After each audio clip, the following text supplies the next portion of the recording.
नमस्कार मंडळी, आज आपण बनवतोय मिक्स पिठाची बिस्किट। आता मिक्स पिठ म्हणजे 5 ते 6 प्रकारची पिठे येणार आहेत या बिस्किट मध्ये। हेल्दी आहेत, पौष्टिक आहेत, भरपूर प्रथिनाने भरलेली आहेत।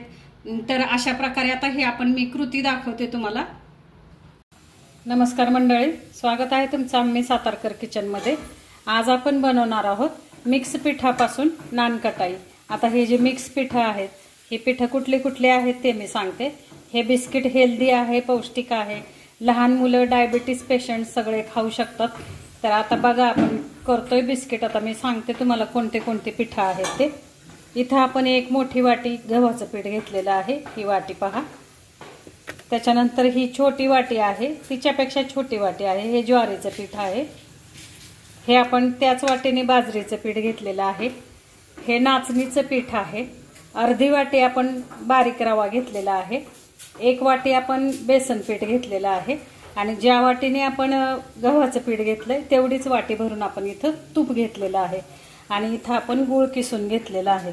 आता गूळ तुमच्या आवडीप्रमाणे घ्या मंडळी, कारण तुम्हाला कोणाला गोड आवडत असेल तर गोड करा किंवा मीडियम बिस्किट हवे असतील तर गुळाचं प्रमाण कमी ठेवा। आता मी काय केलंय, ज्या वाटीने मी गव्हाचं पीठ घेतलेलं आहे तीच वाटी भरून मी इथं गूळ पण घेतलेला आहे। आता आपण काय करणार आहे, या गुळामध्ये हे जे तूप आहे, तूप आपल्याला घट्ट तूप पाहिजे, म्हणजे अशा प्रकारचं तूप पाहिजे।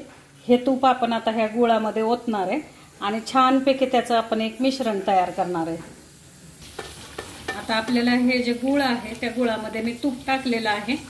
आता हे तूप आणि गुळ आपल्याला एकत्र मिश्रण करायचं। छानपैकी हे मिश्रण आता एकदम असं फ्लफी व्हायला पाहिजे। फ्लफी म्हणजे आपण काय म्हणतो, थोडंसं असं फुगून यायला पाहिजे। तर आपण एकसारखं आता हे तूप आणि गुळ असं फेटत राहणार आहे। तर हे पहा, आता अशा प्रकारे आपला गुळ आणि जे तूप आपण एकत्र करत होतो ते आता हे होत आलेलं आहे। आपलं गुळ चांगला तुपामध्ये मिक्स झालेला आहे।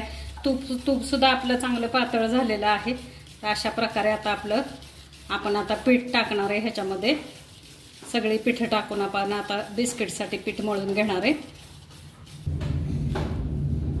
अशा प्रकारे आता आपलं इथे हे मिश्रण तयार आहे गुळाचं आणि तुपाचं। तर हे पाव चमचा आपण व्हॅनिला इसेन्स घेतलेला आहे। तर मंडळी बघा, तुम्हाला इसेन्स आवडत असेल तर टाका, नसेल आवडत तर तुम्ही वेलची पावडर, जायफळ पावडर टाकू शकता किंवा कोणत्याही प्रकारचा दुसरा। आता इथे मी व्हॅनिला इसेन्स घेतलाय, तुम्ही पायनॅपल इसेन्स किंवा तुम्हाला आवडीचा कुठलाही इसेन्स वापरू शकता। नसेल इसेन्स टाकायचा तर वेलची पावडर किंवा जायफळ पावडर। तर इथे पहा, आपण आता हा इसेन्स टाकतोय। पाव चमचा आपण व्हॅनिला इसेन्स घेतलेला आहे। आता त्याच चमच्याने आपण बेकिंग पावडर घेणार आहे। आता हा जो इसेन्स आपण टाकलेला आहे तो छानपैकी आपण आता ह्याच्यामध्ये मिक्स करून घ्यायचा आहे। हे पहा,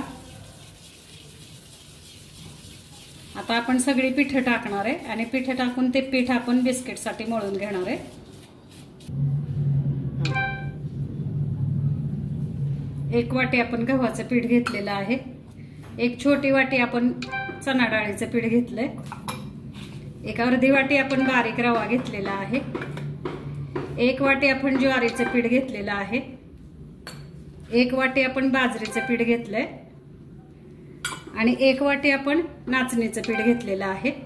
आता हे आपण सगळं छान बिस्किटसाठी मळून घेणार आहे। या सगळ्यामध्ये आता एक चिमूटभर मिठाचे टाकलेले आहे। एक चिमूटच मीठ टाकलंय आपण आणि आता आपण बेकिंग सोडा टाकणार आहे। पाव चमचा आपण बेकिंग सोडा टाकलेला आहे। आता आपण हे पीठ हलक्या हाताने मळून घ्यायचंय बिस्किटसाठी। हे पहा, आता आपण ही सगळी पीठ आपण अशी मिक्स करून घेतोय। हलक्या हाताने आपल्याला मिक्स करायची। एक लक्षात ठेवा मंडळी, जर आपल्याला वाटलं की आपलं पीठ पातळ झालेलं आहे तर थोडंसं गव्हाचं पीठ मिक्स करा आणि जर वाटलं की आपलं पीठ घट्ट झालंय तर थोडे 1-2 चमचे थंड दूध मिक्स करा आणि मग आपण बिस्किट करायला घ्यायचे। अशा प्रकारे छानपैकी आपल्याला हे एकसारखं मिक्स करायचंय। हे पहा, आणि त्याच्याबरोबरच इकडे मी कढई गरम करत ठेवलेली आहे। आपण बिस्किट कढईमध्ये करणार आहे। झाकण लावलंय मी, आतमध्ये एक स्टँड ठेवले आणि आता कढई आपली गरम झाली की आपण बिस्किट लावणार आहे। तोपर्यंत आपण हे पीठ मळून घेऊया। खूप छान बिस्किट होतात बरं काही आपल्या लहान मुलांच्या टिफिनसाठी किंवा रोजच्या आपल्या नाश्त्यासाठी छान आहेत बिस्किट. ही पौष्टिक आहेत, हेल्दी आहेत. सगळ्या प्रकारची पिठं ह्याच्यामध्ये असल्यामुळं सगळ्या प्रकारचे विटॅमिन्स, प्रोटीन्स या बिस्किटमधून मिळतात. साखर नाही, आपण गुळामध्ये बिस्किट करतोय त्याच्यामुळं हिमोग्लोबिन सुद्धा आपलं वाढायला मदत होते. नाचणीचं पीठ आहे, आपलं गव्हाचं पीठ आहे, चणा डाळ आहे, रवा आहे, त्याच्यामुळं गहू आहे, ज्वारी आहे, बाजरीचं पीठ आहे. त्याच्यामुळं ही बिस्किट आपण मिलेट नानकटाई म्हणायला काहीच हरकत नाहीये किंवा मिक्स ग्रेन बिस्किट म्हणायला सुद्धा काही हरकत नाही आपल्याला. अशा प्रकारे हे पहा, आता आपण मळून घ्यायचंय. मी आता हाताने मळणार आहे. थोडंसं एकदम दाबून दाबून नाही मळायचं आपल्याला, हलक्या हाताने हे पीठ मळून घ्यायचंय बिस्किटचं. दाखवते मी. हे पहा, अशा प्रकारे आपण आता हे बिस्किटचं पीठ मळून घेतोय. मळून झालं की मी दाखवते तुम्हाला. हे पहा, अशा प्रकारे आपण आता हे पीठ मळून घेतलेलं आहे. छानपैकी पिठाचे हे 4 गोळे करून घेतलेले आहेत मी. आता आपण बिस्किट करायला घेऊया. तर हे बघा, एकसारख्या आकाराचे असे आपल्याला गोळे करून घ्यायचे. एखादा चमचा असेल तर चमच्याच्या मापाने तुम्ही घ्या. हे पहा, आणि हा मध्य भागावरती आपल्याला हा गोळा घ्यायचा बिस्किटचा आणि हा असा दाबायचा आहे. जास्ती प्रेस नाही करायचा आपल्याला. हे पहा, एवढाच आपल्याला प्रेस करायचा आहे. आणि वरती आपण थोडेसे बदामाचे काप लावतोय. बदाम किसून घेतलाय मी, त्याचे काप आपण असे प्रेस दाबून घ्यायचे.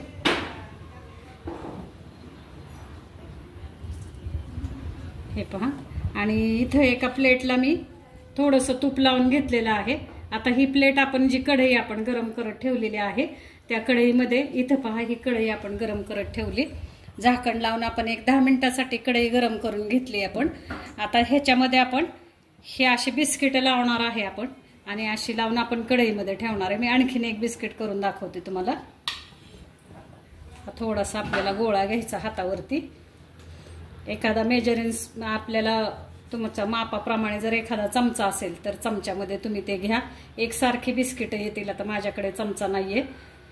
तर हे पहा, अशा प्रकारे फक्त आपल्याला तळ हातावरती इथं मध्ये प्रेस करायचंय.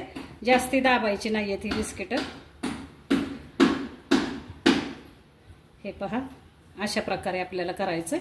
आणि हे वरून आपण हे जे बदामाचे काप केलेले आहेत किंवा दुसरे कुठलेही तुम्ही ड्रायफ्रुट्स लावू शकता वरून. आणि ह्या प्लेटवरती आपण असं हे थोडं थोडं अंतर ठेवून आपण ह्या प्लेटवरती ठेवायचंय. हे पहा, थोड्या थोड्या अंतरावरती ही बिस्किट लावायची आपल्याला. आता हे मी बिस्किट लावून तुम्हाला दाखवते. हे पहा, अशा प्रकारे आपली आता बिस्किट तयार आहेत. आपण आता ही जी कढई गरम करत ठेवली त्याच्यामध्ये ठेवतोय.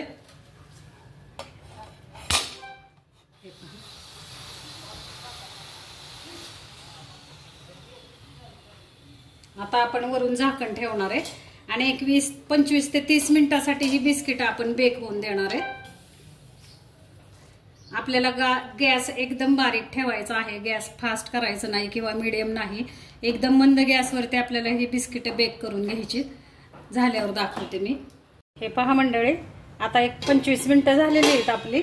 आपण बघूया काढून, झाकण काढून बघूया आपण आपली बिस्किट व्यवस्थित बेक झालीत का. अशा प्रकारे बघा, आपले बिस्किट छान बेक झालेले आहेत. आपण आता चमच्याने पलटून बघूया.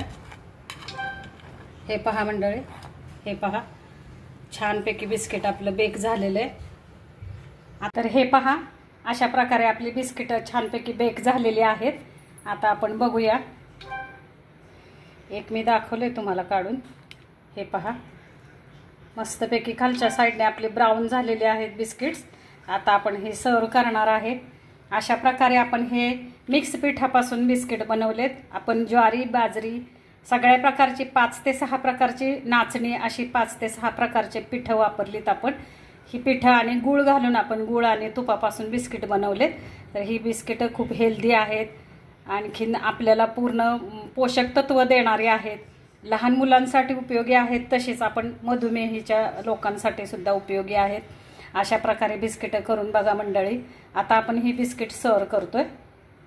अशा प्रकारे गरमागरम चहा बरोबर आपण बिस्किट सर्व केलेत मंडळी. तर तुम्ही करून बघा, खाऊन बघा. ही रेसिपी आवडली तर लाईक करा, शेअर करा, सबस्क्राईब करा. एक बिस्किट मी तुम्हाला तोडून दाखवते. हे पहा, हे पहा, छानपैकी आपली बिस्किट आता झालेली आहेत. अशा प्रकारे आपली बिस्किट झालीत. करून बघा, खाऊन बघा. रेसिपी आवडल्यास लाईक करा, शेअर करा, सबस्क्राईब करा. धन्यवाद मंडळी.